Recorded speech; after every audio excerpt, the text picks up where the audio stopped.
জাতীয় সংসদের সংরক্ষিত নারী আসনে বিএনপির মনোনয়ন প্রক্রিয়া নিয়ে আলোচনায় উঠে এসেছেন সঙ্গীতশিল্পী রোমানা মোর্শেদ কনক চাপা। তবে শেষ পর্যন্ত দলের চূড়ান্ত তালিকায় তিনি জায়গা পাননি। সংরক্ষিত নারী আসনের জন্য মনোনয়ন ফর্ম সংগ্রহ করেছেন কনক চাপা। শুরু থেকেই বিষয়টি রাজনৈতিক ও সাংস্কৃতিক অঙ্গনে বেশ আগ্রহ তৈরি করে। অনেকেই ধারণা করেছিলেন সবিজ অঙ্গনের পরিচিত মুখ হিসেবে তিনি মনোনয়ন পেতে পারেন, কিন্তু বিএনপি যে ৩৬ জনের তালিকা প্রকাশ করেছে সেখানে তার নাম অন্তর্ভুক্ত হয়নি। এই সিদ্ধান্ত সামনে আসার পর সামাজিক যোগাযোগ মাধ্যমে একটি পোস্ট দেন কনক চাপা। সেখানে তিনি লেখেন, আলহামদুলিল্লাহ। তার এই সংক্ষিপ্ত প্রতিক্রিয়া নিয়ে ভক্ত ও অনুরাগীদের মধ্যে শুরু হয় আলোচনা।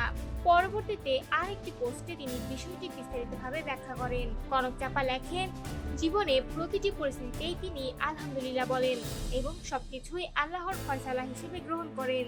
সরাসরি জাতীয় নির্বাচনে অংশ নেওয়ার জন্য তিনি চেষ্টা করেছিলেন, কিন্তু সেখানে মনোনয়ন পাননি। এরপরও তিনি সংরক্ষিত আসনের প্রক্রিয়ায় অংশ নেন, তবে সেখানেও সফল হননি। তবুও তিনি হতাশ না হয়ে বলেন, জীবনের পথ এখানেই শেষ নয়। তিনি বিশ্বাস করেন এর মধ্যেও কোনো না কোনো কল্যাণ লুকিয়ে আছে। কনক চাপা আরো লেখেন, যারা তার পাশে ছিলেন ভবিষ্যতেও তারা পাশে থাকবেন, এমন আশা তার রয়েছে।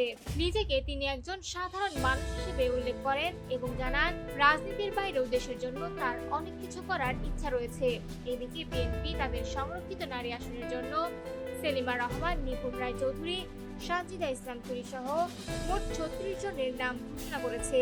তবে এই তালিকায় সবুজ অঙ্গনের কোনো প্রতিনিধি নেই।